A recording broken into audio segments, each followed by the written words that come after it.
டேஷ்போர்டில் main செக்ஷன்ஸில் என்னென்னலாம் இருக்குதுன்னு பார்க்கலாம் வாங்க. டேஷ்போர்ட் ஹோம் இப்படி தாங்க இருக்கும். இந்த ஹோமில் உள்ளே பார்த்தீங்கன்னா லெஃப்ட் சைடில் ஒரு செக்ஷன், ரைட் சைடில் ஒரு செக்ஷன் நீங்கள் பார்க்கலாம்.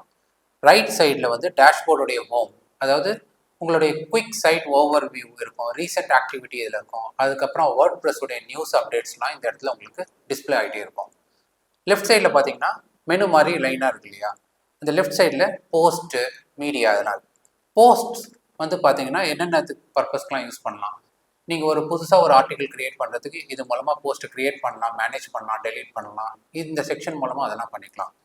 நெக்ஸ்ட்டு மீடியான்றது என்னென்னா ஃபோட்டோஸ் இல்லை வீடியோஸ் இல்லை பிடிஎஃப் ஃபைல்ஸ்லாம் அப்லோட் பண்ணி வச்சுக்கிறதுக்கு இந்த ஆப்ஷன். அடுத்தது பேஜஸ்.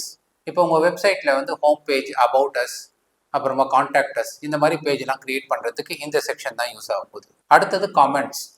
காமெண்ட் செக்ஷன் பார்த்தீங்கன்னா உங்களுடைய போஸ்ட்டுக்கு வந்து யாருன்னா கமெண்ட் பண்ணாங்கன்னா, நீங்கள் போடுற டைனமிக்காக போடுற கண்டென்ட்டுக்கு யாருன்னா கமெண்ட் பண்ணாங்கன்னா அது இங்கே வந்து பார்க்கலாம் டேரெக்டாக. அடுத்து வந்து பார்த்தீங்கன்னா அப்பியரன்ஸ். இது வந்து டிசைனுக்கு ரொம்ப இம்பார்ட்டண்ட்டான ஒரு செக்ஷன். ஏன்னா இந்த அப்பியரன்ஸ்குள்ளே தான் வந்து பார்த்தீங்கன்னா எந்த தீமை நீங்கள் சூஸ் பண்ணுறீங்க, அந்த தீமை கஸ்டமைசேஷன் எப்படி பண்ண போகிறீங்க, அது இல்லாமல் உள்ள கலர்ஸ், ஃபாண்ட்ஸ் நிறைய விஷயம் இருக்குது. ப்ளக்இன்ஸ் மோஸ்ட்லி பார்த்தீங்கன்னா உங்களுடைய வெப்சைட்டுக்கு என்னென்ன ஃபீச்சர்ஸ் கொடுக்க போகுதுன்ற விஷயத்தை பற்றி சொல்லக்கூடிய விஷயம்.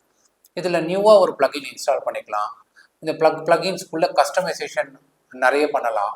அடுத்தது யூசர்ஸ். உங்கள் வெப்சைட்டுக்கு வந்து ஸ்டாட்டிக் வெப்சைட் பார்த்தீங்கன்னா யூசர்ஸ் இருக்க மாட்டாங்க, எல்லாருமே ஒரே யூசர்ஸ். ஆனால் டைனமிக் வெப்சைட்னு வரும்போது ஒவ்வொருத்தர் ஒவ்வொரு விதமாக உங்கள் வெப்சைட்டை பார்க்கலாம். உங்களுடைய வெப்சைட்டுடைய யூசர்ஸ் லிஸ்ட்டு இது மூலமாக மேனேஜ் பண்ணிக்கலாம். கடைசியாக பார்த்தீங்கன்னா செட்டிங்ஸ் இருக்குது.